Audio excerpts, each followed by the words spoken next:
Good morning all of you. वित्तीय लेखांकन विषय में आपका हार्दिक स्वागत है। हमारा जो आज का टॉपिक है वो है मूल्यह्रास। पिछले वीडियो में हमने मूल्यह्रास के फिक्स इंस्टॉलमेंट मेथड को पढ़ा था। आज जो हमारे पास मेथड है वो है डेप्रिसिएशन बाय डिमिनिशिंग मेथड या क्रमागत ह्रास विधि। इससे पहले तो सब देखिए, मूल्यह्रास क्या था। किसी संपत्ति का उपयोग करने पर उसके मूल्य में जो कमी आती है उसे मूल्यह्रास कहते हैं। संपत्ति का निरंतर उपयोग करने पर उसमें गिरावट आती है जिसके कारण उसके मूल्य में कमी आती है। प्रत्येक संपत्ति का जीवन काल होता है, उसके पश्चात अनुपयोगी हो जाती है, उसके स्थान पर नई संपत्ति खरीदी जाती है। क्रमागत ह्रास विधि, इस विधि के अंतर्गत प्रति वर्ष जो ह्रास की गणना की जाती है संपत्ति घटे हुए मूल्य पर की जाती है। इसे अपलिखित मूल्य विधि, रिटर्न डाउन वैल्यू मेथड, घटती किस्म विधि, रिड्यूसिंग इंस्टॉलमेंट मेथड भी कहते हैं। इसका प्रयोग उन संपत्तियों पर मूल्यह्रास अपलिखित होने में अधिक क्या होता है जिनके पुरानी होने के साथ साथ मरम्मत में बढ़ते जाते हैं, जैसे मशीन, भवन, संयंत्र, फर्नीचर इत्यादि। देखिए अपन question.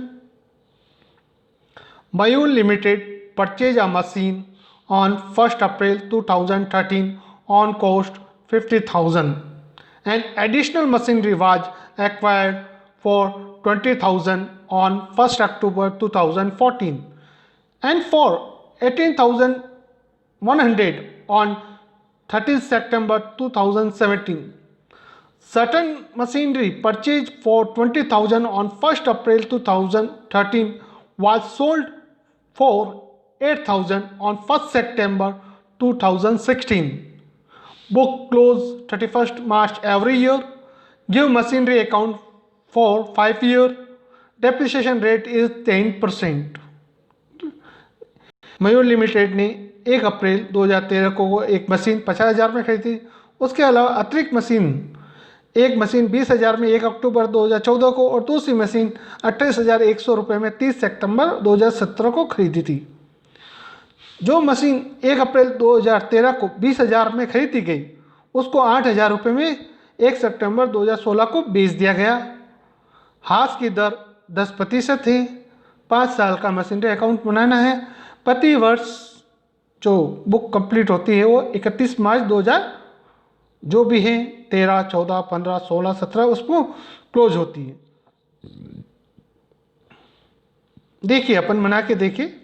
Depreciation by diminishing method machinery account 2013 को शुरुआत में देखिए 1 अप्रैल 2013 को मशीन परचेज की थी तो 2 केस 50,000 रुपये का, और उसके अलावा कुछ भी और नहीं किया गया है। डेप्रिसिएशन 31 मार्च 2014 को 10% दर दे रखी थी तो हमारे पास आ गया 5,000 डेप्रिसिएशन उस साल का। बैलेंस हमारे पास बच गया 45,000 रुपये बच गया है। नेक्स्ट ये 45,000 बैलेंस 1 अप्रैल 2014 को ओपनिंग बैलेंस बन जाएगा। और उसी साल अक्टूबर 2014 को हमने एक मशीन और खरीदी थी, अतिरिक्त मशीन 20,000 में, तो 2 केस 20,000। 31 मार्च 2015 को बाय डेप्रिसिएशन दोनों मशीनों पे लगेगा। पहले वाले का 45,000 रुपये बचा हुआ है बैलेंस, तो उसके 45,000 रुपये लगेगा क्योंकि क्रमागत ह्रास विधि है।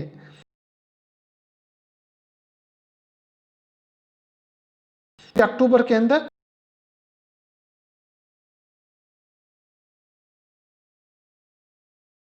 6,500 रुपये बैलेंस बच गया हमारे पास 58,500 रुपये। कैसे? पहले वाले मशीन का 40,500 रुपये, दूसरी वाली मशीन का 18,000 रुपये। नेक्स्ट 1 अप्रैल 2015 को 58,500 बैलेंस है। डेप्रिसिएशन जो बचे हुए थे उनके ऊपर लगा के 5,850 रुपये और बैलेंस हमारे पास 52,650 रुपये। ये 52,650 रुपये अप्रैल 2016 को ओपनिंग बैलेंस बना। चूँकि अप्रैल 2016 के अंदर अपनी एक मशीन को बेचा था जो 1 अप्रैल 2013 को 20,000 में परचेज किया। केस 8,000 रुपये, उसके ऊपर लॉस हुआ अपन को बेचने से 6,580 रुपये तो बाय P&L अकाउंट। डेप्रिसिएशन जो अपने पास दूसरी मशीन खरीदी थी उसका 1620 रुपये, और जो पहली मशीन थे उसका कुछ हिस्सा जो नहीं बेचा गया, यानी 20,000 के अलावा 30,000 का जो मशीन की बची थी उसके ऊपर डेप्रिसिएशन 2,187 रुपये। कुल मिला के डेप्रिसिएशन हमारे पास 3,860 रुपये। बैलेंस बच गया इस साल हमारे पास 34,263। ये 34,263 अप्रैल 2017 को हमारे पास आ जाएगा।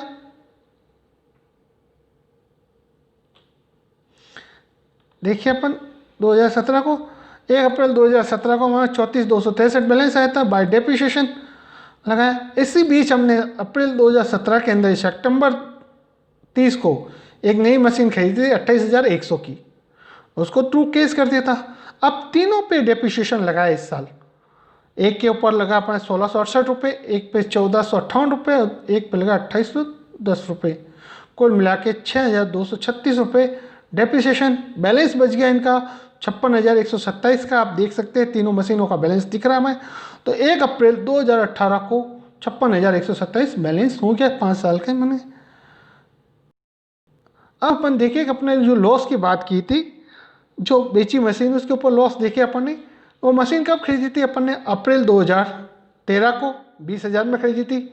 डेप्रिसिएशन 13-14 का 2,000, 18,000 रुपये बैलेंस।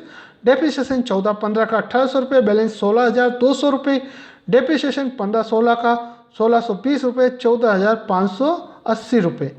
डेप्रिसिएशन 16-17 नील, बिल्कुल ही नहीं लगाए हैं। क्यों नहीं लगाए अभी देखेंगे। इसको सेल किया था अपन ने 8,000 में, तो बैलेंस 14,580 माइनस 8,000, 6,580 रुपये का लॉस हुआ हमें, जो हमने वहाँ पे P&L अकाउंट के अंदर दिखाए हैं। अब कुछ बातें हैं ध्यान रखने की कि भाई अपने डेप्रिसिएशन क्यों जिस साल बेची नहीं लगाया और कितना लगाया है। तो इसके लिए एक नोट ध्यान रखिएगा कि जब मूल्यह्रास की दर के साथ वार्षिक शब्द नहीं दे रखा है, ऐसी दशा में जिस वर्ष संपत्ति क्रय की जाती है उस वक्त पूरे साल का अपन डेप्रिसिएशन लगाते हैं, तथा जिस साल बेची जाती है उस साल किसी भी प्रकार का ह्रास नहीं लगाया जाता है। चाहे मशीन को बेचे, चाहे किसी कारण से नष्ट हो, चोरी से, आग से, किसी भी कारण से, उसमें ह्रास नहीं लगाया जाता। तो आपने देखा होगा जब भी हमने मशीन खरीदी थी अक्टूबर के अंदर या सितंबर के अंदर, डेप्रिसिएशन पूरा साल का लगाया, क्योंकि हमारे प्रश्न के अंदर डेप्रिसिएशन एनुअल नहीं दे रखा था, ओनली रेट ऑफ डेप्रिसिएशन दे रखी थी। ठीक है, इसलिए इस प्रश्न के अंदर जब खरीदा गया पूरे साल का कर ह्रास लगाया गया और बेची गई उस साल का किसी प्रकार का ह्रास नहीं लगाया गया। दूसरा, यदि मूल्य ह्रास की दर नहीं दे रखी है तो निम्न प्रकार से दर निकाली जाएगी। कैसे निकाली जाएगी? R = 1 minus bracket S upon C bracket close N divide 1 divide by N, और 1 माइनस N का whole divide S upon C। R denote करता है रेट ऑफ डेप्रिसिएशन को, S reducible value, C original cost of asset and estimated of life. Hope आपको video पसंद आएगा। अगले video के अंदर दूसरा मेथड देखना मत भूलिएगा। किसी प्रकार की समस्या हो तो कमेंट करना नहीं भूलें। थैंक यू, धन्यवाद। अगले वीडियो में फिर मुलाकात होगी। जब तक जुड़े रहिए, हमें लाइक और सब्सक्राइब करना भूलें नहीं।